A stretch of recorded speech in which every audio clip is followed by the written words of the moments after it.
Hello, my beautiful bookish people. My name is Victoria Mendes. You've come to the Bookish Sock, and today's video is going to be the mid-year book freakout tag. I know I'm a little late, but better late than never, right? These are just some of the books that I will be talking about today. Many of the books I've either checked out from my library or I have e-copies or audio copies of. So these are the ones that I physically have in my possession at the moment.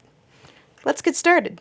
I don't know who the original source for this tag is, but I will have a couple of links down in the description for who it might have been, and also I'll include the most recent video that I've seen on it. From what I've gathered from watching a few of these, I haven't seen an original poster? I don't know. Anyways, I hope you enjoy it. Question number 1 is, what's the best book you've read so far in 2020? And this is one I'm going to have to pop pictures up on the screen for because I checked these out from the library, and that would be the Broken Earth trilogy by N.K. Jemisin. I still need to make a separate video on this series to explain why I loved it so much, but in the meanwhile, I'm linking Jessie from Bow Ties and Books video down in the description because they have a fantastic video on it. And if you want my thoughts on this series, at least the first one, while I was reading it, I did live blog that as I was reading it. So I'll also link my blog posts about it down in the description as well. Runners up for this category goes to quite a few books, and you don't have to include runners up, I just wanted to. For graphic novel, I really enjoyed Nimona by, is that how you say it? Nimona? I can't say things. By Noelle Stevenson. It's a really cute graphic novel that I believe they did as their senior thesis for school, where there's a shape-shifting baddie who, like, goes around, who is, like, an evil character, but not really, but kind of, and it's just really cute if you want to follow, like, more of an evil arc that actually turns out to be a good arc. I loved it. I really wish there was more of this series, but the author has said that there will never be more of this particular series, but they will be included throughout their other works in some form or fashion. For children's book, I just read Hair Love by Matthew A. Cherry, and it was beautiful and so cute and adorable. Like, there's so many different hair poofs, and I loved it, and I love that we're finally getting books that are embracing different hairstyles that aren't just slicked back and not frizzy. Like, oh my god, this is a book that the world needed, and I'm so glad that it exists. For middle grade, I'm gonna go with Dealing with Dragons by Patricia C. Reed. It was lovely, and I will talk more about that later. For YA series, I'm going to go with Skyward by Brandon Sanderson. I have really been enjoying that. And for adult series, I'm going to have to flash another picture up here because that would go to The Wheel of Time by Robert Jordan. I know that this series has been out for ages, but I'm just now getting around to it. My partner originally recommended it to me, and I've seen it come up across many pages at this point, and I've really been enjoying that series so far. Number 2, best sequel you've read so far in 2020. Oh, this is hard. That would also go to the Broken Earth trilogy by N.K. Jemisin, because holy cow, was that a fantastic series, but also The Wheel of Time by Robert Jordan, and also the Skyward series by Brandon Sanderson, because Starsight was also fantastic. This is really hard for me to choose, so I'm just going to say that the way that Jemisin wraps up the Broken Earth trilogy in The Stone Sky is one of the best most satisfying wrap-ups I've ever read. So I'm gonna give it to Jemison, I guess. Number 3 is new releases you haven't read yet but want to. Oh, there are so there are so many books I could name here. But if we're talking about one that I currently have on my shelves, that's probably going to go to True Life, which I just received yesterday. It is part of J. Kristoff's Lifelike series, which is set in sort of an alternate reality where the US has somehow nuked itself, but we're not back to the Stone Ages. We still have like technological development and really cool stuff going on. You know what? I'm just going to read the book synopsis for this one so that if you're interested, you can pick the series up. It's just another day in the scrap. A quick brawl at the War Dome. Dodge a murder gang, stumble upon the deadliest robot ever built. 17-year-old Eve isn't looking for secrets. She's already too busy looking over her shoulder. The robot gladiator she spent months building is a smoking wreck, and the only thing keeping her grandpa alive was the handful of credits she just lost to the bookies. Worst of all, she's discovered she can destroy machines with nothing more than her mind, and a bunch of puritanical fanatics are building a coffin her size. If she's ever had a worse day, Eve can't remember it.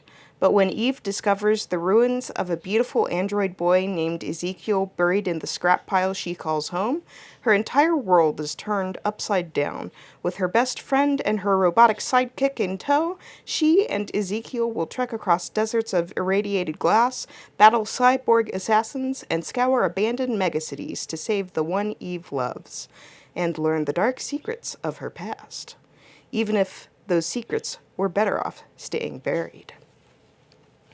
Usually I'm not super into dystopian, and I'm still not sure how I feel about this series since I originally read Lifelike and Deviate while I was really depressed and dealing with a lot.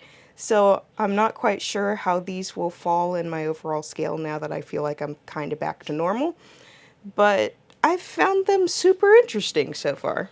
Number 4, most anticipated release for the second half of the year.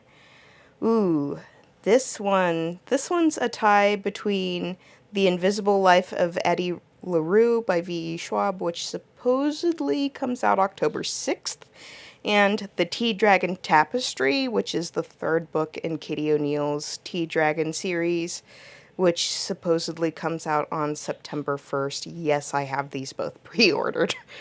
And I'm probably slightly more hyped for the T-Dragon books just because these are a wonderful, beautiful series that I can read over and over and over and never get tired of.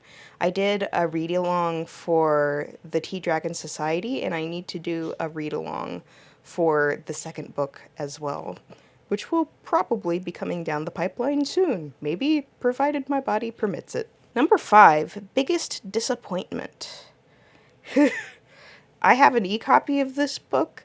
I was super stoked for Gods of Jade and Shadow by Sylvia Moreno Garcia because I was expecting a Mayan Cinderella retelling with lots of mythology, and the story ended up being very generic. I could pick up that storyline and plop it down just about anywhere, and the story would still work, which made me really, really sad.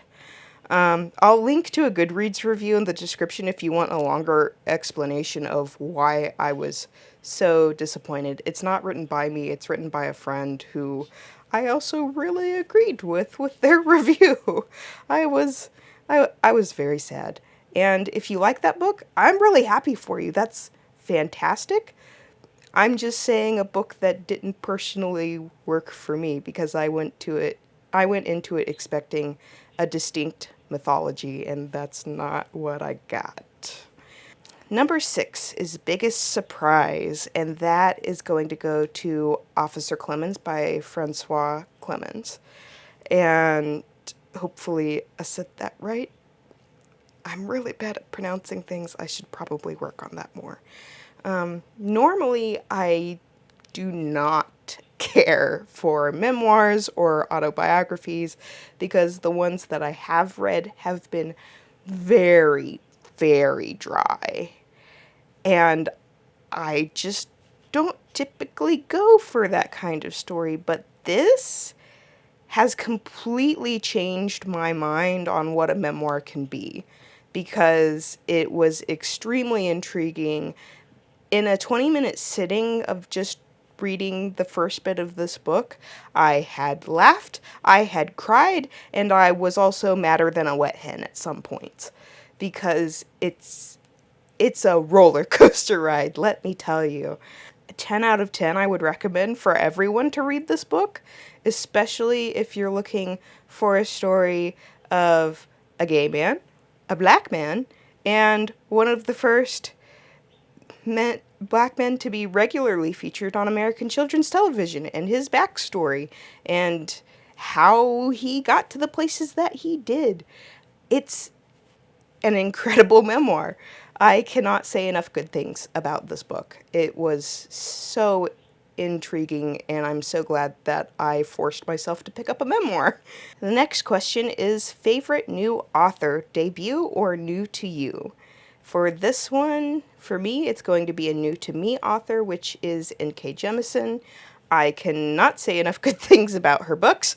Pretty much everything I've read by her so far I've really enjoyed, and the next book I'm really looking forward to reading by her is The City We Became, because I just finished her anthology of short stories, and based off of the short story, it was one of the ones I enjoyed the most.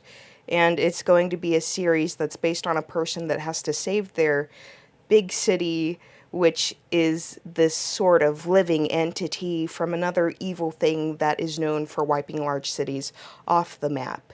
And that just sounds really cool to me, and I'm so looking forward to reading this new series that has been fully realized now. Number 8 is Newest Fictional Crush. Okay, to keep this one from being a spoiler, I'm just going to say the Ickerel of Prophecy from the Black Witch series by Laurie Forrest.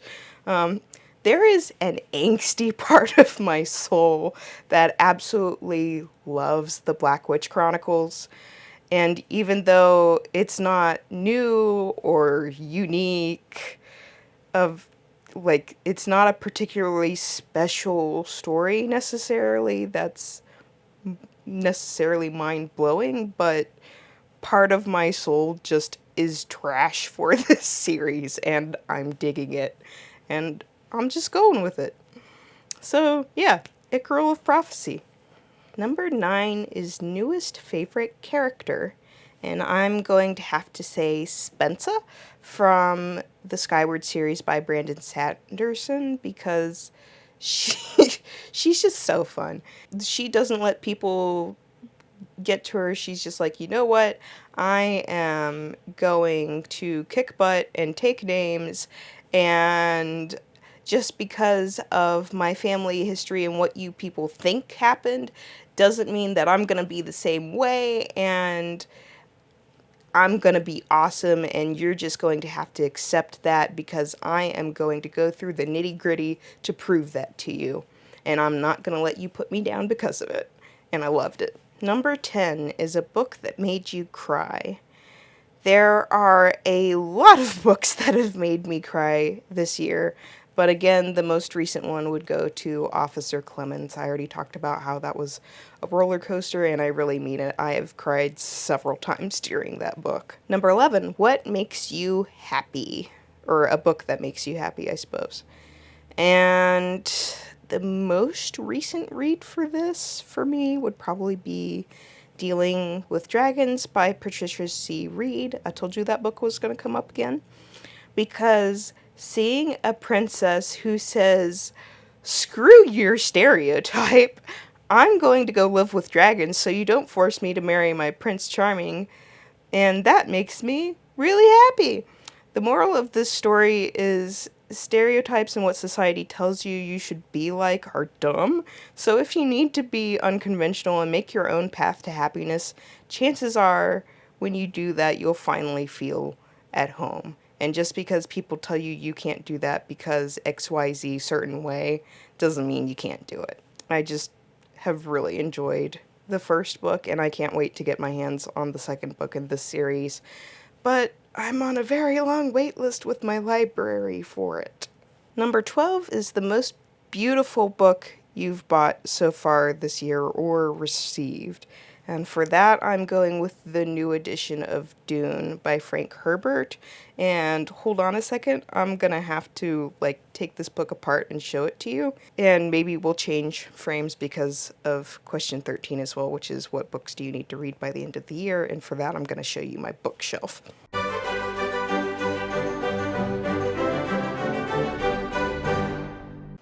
Alright, for this question, it's really hard for me to be in the frame, so I'm just going to be floating hands and voiceover, I guess. But pretty book is Dune by Frank Herbert, because I don't know if it's showing up on camera, but this book has an amazing sheen to it, and the color scheme is beautiful. It has sprayed edges, which I love. Let's take off the dust jacket because, surprise, there's a whole scene in here. It's beautiful. And then they even paid attention to the actual printing, I guess you would call this embossing, on the hardcover piece, which says, "Fear is the mind killer." And then also more metallic, which I approve. I love metallics.